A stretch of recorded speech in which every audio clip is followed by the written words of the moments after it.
Salam qadırlı vatandaşlar, salam yakribani illeşler, salam gelin aylar. Bugün size yine hoş gördük. Bu gepleşimize. Şimdi bugün hemmemede belli bolşuyalı Türkmenistan Cumhuriyeti'nin garaşsızlık alanını bayramçılığın en esası baştaki bellenen günü 27. Oktyabr. İnni şu arada vatandaşlarımızı mutlayalım şunu yığınlaştık. İnni sözü yaş uluyumuzdan başlasak Malika Malum size söz veriyoruz. Vatandaşlarımızı mutlak vereyim. Salam Oğlu Çarıyla, salam Ayca Hancan, salam vatandaşlarım. Salam Türkmenistan Respublikası'nın, Türkmenistan Cumhuriyetimizin ehli Türkmen halkına bugün en goğu bayramdan biri Türkmen halkım için garaşsızlık bayramınız kutlu olsun. Gelecekte de netip olsa hemmemiz birlikte Türkmenistan Cumhuriyetimizde garaşsızlık bayramlanmayı birlikte belirlemek netip etsin. Hemmenize sağlık, işlerinize rovaşlık arzu ettiyen, ruhunuz bilen tutunuz, Türkmenistan'ın avrayını korap saklan, bir-birinize kömek ellerini uzatıp durun. Bu kıyınının günlerim geçip gider inşallah. Görmedik yadak olursunuz. Mert durun, ayakta durun. Hava kutlu olsun. Sağ olun Malika Malum. Aycahan tenim bir kutlu arzularım var olsa.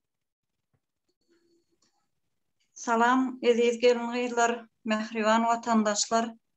Haşun hemmemize belli olşalı 1924 yılın 27. Oktyabr Türkmenistan Cumhuriyeti'nin garaşsızlık günü deyip bellendir da.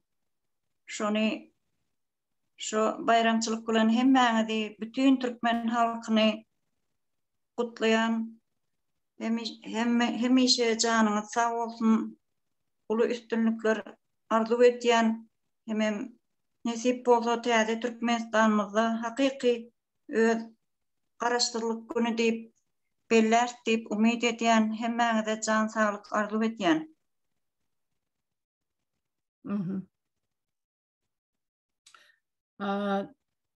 Sağ ol Aycahan isli arzularım için vatandaşlarımı kutlanım için benim ödgedegimde qadırlı vatandaşlar şu garaşsızlık bayramı bilen hemmemizi ve hemmenizi şu bayramçılık bilen qadın benim kutlayan emma say sebepleri nähilidir bir say sebepleri göre bu bayramçılık inni 27. Oktyabrda bellenmen 25. Sentyabra geçirildi. Bu zatlar gatı kıynanırcı vaka deyip hasap ediyen sebebi yine de kalıp görsek näme üçündir bir sebeplere göre bu bayramçılığın yankı mühleti nemesi datası ütgüdüllü. Näme sebeplere göre. Inni birler aydiya Serdar'ın doğulunu sentyabrdamışın şoň üçin geçirildi diye yine bir başka da diye gepin ýetgisi her gelen prezident ödüçü bayramçılıkları ondan ona beýle kaýdan başgaýa geçirip berse bul edenetlik bolýar. Türkmenistanyň ähli zadyna el ýetirmek bolýar, dil ýetirmek bolýar. Şonuň üçin qadırlı vatandaşlar bu garaşsızlık bayramı yine de 27. Oktyabr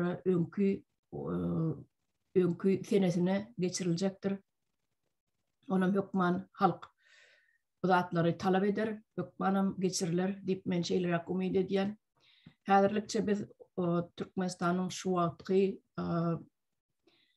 bir kanun prezidentiniň edip ýören edenetligine biz boyun eňmeýäs. Şonuň üçin 27. Oktyabr Garaşsızlık günüňiz gaderli watandaşlar kutlu mübarek bolsun. Inni şu pursatdan peýdalanyp biz bugün uzak gepleşik etmekçi däl, gysgaça etmekçi, diňeside gupdalyp çykdyk şu gün ekrana. Ýene bir aýtjakdym, biziň täze formatda bir gepleşigimiz başlajak nesip bolsa, ýakyn günlerde. Onu men öz kanalymda reklama görnüşine koýupdym. Biziň gelejegimiz çağalarymyzyň, yetkinjeklerimiziň ýaşy uly kiçi çağalar, ähli çağalarymyzyň terbiýeti barada, şolaryň psihologiýasy barada, ähli umumyş çağalara degişli zatlar barada, gurrun etmekçi, şol barada gepleşik alyp barmakçy täze formatda. Şonuň üçinem biziň ýanky ene atalara degişliler, bu gepleşikler enekelere de degişli, çağalar bagyna işleýän, mekteplerdäki işleýän pedagoglara da degişli. Hem de enelere, atalara, mamalara, babalara, hemmelere degişli. Kimiň öýünde çağalar bar bolsa, ýa çağalarla işleşýän ýanky işgärleri hemmete degişli. Şonuň üçinem biziň şu täze gepleşiklerimizi saptyrmaň, kanalymyza da abone bolun diýip haýyş edýän. Onu näme geliniňizler bugün gepleşigimizi şu ýerde tamamlaýalyň. Bolýa, onu hoşlaşsaňyz. Hoş sağ olun. Hemmenize Garaşsızlyk bayramlaryňyz ýene bir gezek kutlu bolsun. Sağlykda görüşelim. Sağ olun vatandaşlar. Garaşsızlyk bayramınız kutlu bolsun. Ýeneki ýyllarda bu bayramlary täze Türkmenistana hemmemiz bilelikde bellemek näsip etsin. Bolýa, sağ olun geliniňizler. Sağ olun gaderli watandaşlar. Ýene bir sapar Garaşsızlyk bayramyňyz kutlu bolsun. Sağ olun.